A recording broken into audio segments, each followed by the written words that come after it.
সাইদি সাহেব মারা গেলেন, উনার ভক্তরা লক্ষ লক্ষ ভক্ত, কিন্তু উনার একটা দুইটা ভক্ত না, লাখে লাখে ভক্ত ওনার চুমা খায়। কেউ একটা নজর দেখার জন্য যারা দেখতে পারে নাই, আবার ভিডিওতে দেখলাম তারা কবর ধরে ধরে কাঁদতেছে আর দোয়া করতেছে। কি কথা কন না কেন?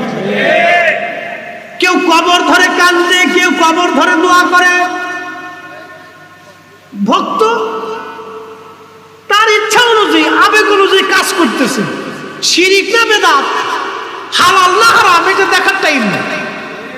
কি কথা কন না কেন? ভক্ত কবর ধরে কাঁদতেছে, কবর ধরে দোয়া করতেছে, কবর ধরে রাখছে, কবর ছাড়তেছে না। আমার দিকে তাকান, কবর কিন্তু ধরে রাখছে। আমি ভিডিওতে যেটা দেখলাম, কবর ধরে রাখছে, ভক্তরা কবর ধরে রাখছে। ওনার চুমা খাইতেছে, লাশ, মৃত লাশকে চুমা খাচ্ছে। তখন গোসল দিছে কিনা আমি জানি না, চুমা খাচ্ছে, কপালে চুমা দিতেছে, মুখে চুমা দিতেছে, বুকে চুমা দিতেছে। যার যার ভক্ত ঘুর ঘুরা টেনে দেয় কেন, মনে হচ্ছে কি আবার গুলি টুলি করলো। এই ভক্তরা ওনার সিস্টেম অনুযায়ী ওনার করতেছে, এটা মানুষের আবেগ, করছে করুক গে। সারা বছর ওনারাই ফতোয়া দিছে, আমরা মাজার জিয়ারত করলে আমরা মাজার পূজারি হয়ে গেছি, ফিরে ভালোবাসলে আমরা ফির পূজারি হয়েছি। ওই কথা বল না। এখন ভক্তরা সুমা দিক না কবর ধরে কান্দুক, এটা ওনাদের বিষয়। কি কথা ঠিক কিনা? ওটা আমার বিষয় না। কিন্তু এতদিন তারা ফতোয়া দিছে যে আমরা ফিরের মাজারে দিয়ে বইছি, এই মাজারে বইলে শিরিক হয়ে গেছে। খালি ফতোয়া দিছে শাহজালালের মাজারে যাও, কেউ মাজারে আছে কি? এখন আমি যদি তার ভক্তদেরকে বলি, ভাই তুমি ওই সাইদি সাহেবের কবরে যাও, কে ওনার কবরে আছে কি? কি কথা কর না কেন?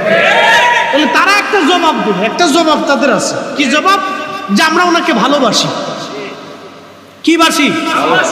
তো ভালোবাসে যদি আপনার নেতা, আপনার বক্তা, আপনার প্রিয়জনের কবরের পাশে বসিয়া কবর ধইরিয়া এইভাবে যদি কান্না জায়েজ হয়, তাহলে শাহজালাল তো শাহজালাল, আর হাজার শাহজালাল, আর একজন শাহজালাল, আর লক্ষ সাইদি, লক্ষ বক্তা, লক্ষ ফরিদি, লক্ষ ফরিদি শাহজালালের জুতার ওজনের সমান হবে না।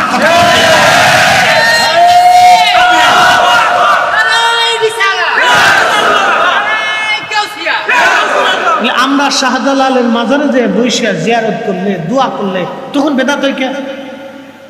কি কথা?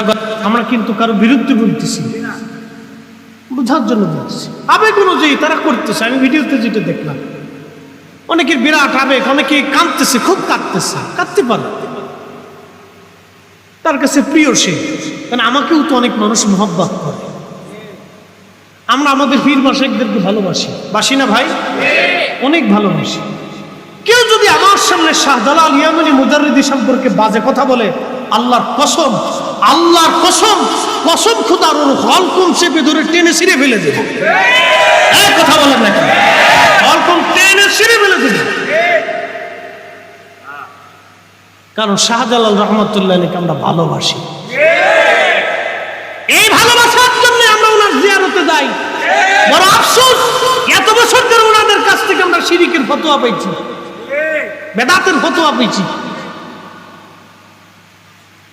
আমার বক্তব্যটা কিন্তু বিরুদ্ধে না, আমি বলতে চাচ্ছি যে আপনি মহব্বত করে যদি কোনো ব্যক্তির কবর ধরে তাকে যদি চুমা দিতে পারেন, মহব্বত করে যদি তার শরীরে চুমা দিতে পারেন, মৃত ব্যক্তির শরীরে চুমা দিতে পারেন, কপালে চুমা দিতে পারেন, মুখে চুমা দিতে পারেন, তার কবর ধরে যদি আপনি কাঁদতে পারেন, তাহলে শাহজালাল রহমতুল্লাহ আলাইহি, শাহ পরাণ, শাহ মখদুম, যারা এই জমিনে দিন কায়েম করে ঘুমিয়ে গেছে, আমরা তাদের বারগাহে, তাদের মাজারে, তাদের রওজাতে, তাদের কবরে, তাদের মাজার শরীফের পাশে বসে থেকে জিয়ারত করে আমরা হৃদয়ের শান্তি পাই, শান্তি পাই। হাত উঁচু করে বলেন ঠিক কিনা?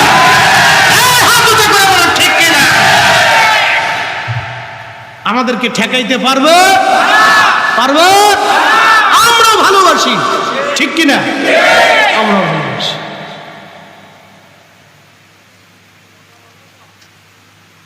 মাওলানা সাহেব মারা গেলেন, সাইদি সাহেব মারা গেলেন, ওনার কবরের মধ্যে পানি উঠল। লক্ষ লক্ষ ভক্ত, কোন ভক্ত বলে নাই যে না আমাদের প্রিয় বক্তা মারা গেছে, তার কবর পানি উঠছে, আমরা এই কবরে তারে শোয়াবো না, আরো 10 দিন দেরি করা হোক, পানি শুকানো হোক, তারপরে আমরা কবরে দেব। কি বলছে? বলে নাই। তার মানে ওনার লক্ষ লক্ষ ভক্ত ওনাকে কিন্তু ওই পানির ভিতরেই, কাদার ভিতরে, মাটির মধ্যে রেখে আসলো। এটা সবার জন্যই হবে। আমি বুঝাইতে চাচ্ছি এটা বাজান, আপনি যত বড়ই বক্তা হন না কেন, যত বড়ই ধনী হন না কেন, যত কোটি টাকার মালিক হন না কেন, 3.5 হাত মাটি কিন্তু সবার জন্যই সমান। একদিন মাটির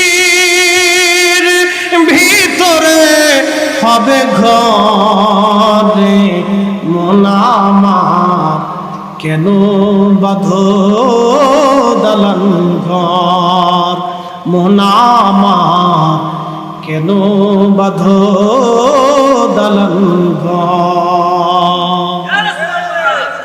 কষ্ট হচ্ছে আপনাদের? আমি কারো ব্যক্তির বিরুদ্ধে বলেছি?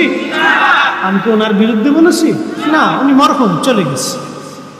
আমি ওনার বিরুদ্ধে বলে আর কোনো অভিপ্রায় নেই। বাপ, আল্লাহর কাছে ফয়সালা হবে, ফয়সালা আমাদের হাতে এখন আর নাই।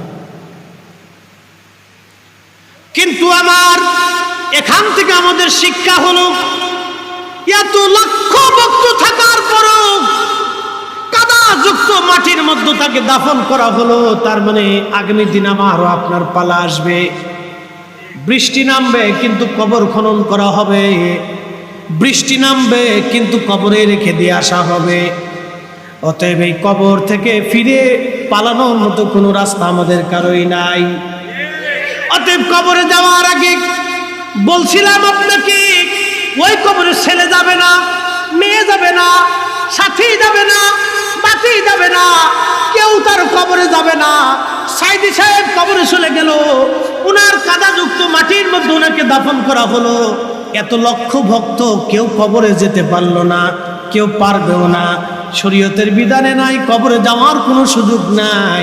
তাহলে কবরে কে আসবে? কবরে কে আপন হবে? যিনি আপন হবেন তিনি আল্লাহ, তিনি নবী। যদি আল্লাহ এবং নবীর গোলামি করে যায় তাহলে আপন আল্লাহ এবং নবী হবে। আর যদি আল্লাহ নবীর গোলামি না হয়, নবীর সাথে দুশমনি হয়, তাহলে কিন্তু মহা বিপদ। কথা বলেন ঠিক কিনা? যদি নবীর সাথে দুশমনি হয়ে যায়, গুস্তাখি হয়ে যায়, তাহলে সর্বনাশ হবে। সেটা ফরিদ হিসাব হোক, সেটা যুক্তিবাদী হোক, যেটা অমুক সাহ তমুক সাহ, বক্তা সাহ, আলেম সাহ, মুহাদ্দিস, শাইখুল হাদিস যাই হোক না কেন, যদি আল্লাহর রাসূলের সাথে গোলামি না হয়, গুস্তাখের রাসূল হয়ে কবরে চলে যায়, কবরের নবী দেখার জন্য আসবে না। এত লক্ষ সমর্থক কবরে কেউ গেল না, তার উপকারে কেউ আসলো না, তার উপকারে কেউ আসলো না। তার মানে যুবক ভৈরববাসী বলে যায়, কবরে যিনি আপন তিনি আল্লাহ, কবরে যিনি আপন তিনি নবী। ও ভৈরবের মুসলমান, আজকে হাত উঁচা করে ওয়াদা করবেন, পৃথিবীর কেউ পক্ষে থাকলেও নবীর পক্ষে, না থাকলেও নবীর পক্ষে, ভালোবাসলেও নবীর পক্ষে, না বাসলেও নবীর পক্ষে, খাইলেও নবীর পক্ষে, না খাইলেও নবীর পক্ষে, থাকলেও নবীর পক্ষে, না থাকলেও নবীর পক্ষে, ও জীবন থাকলেও নবীর পক্ষে, না থাকলেও নবীর পক্ষে।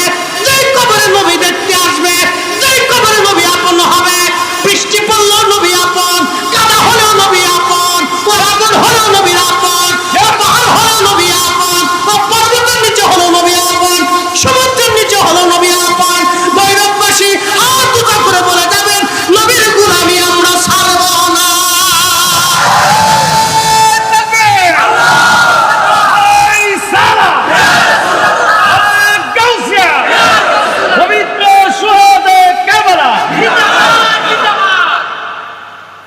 আর কথা বাড়াবো না।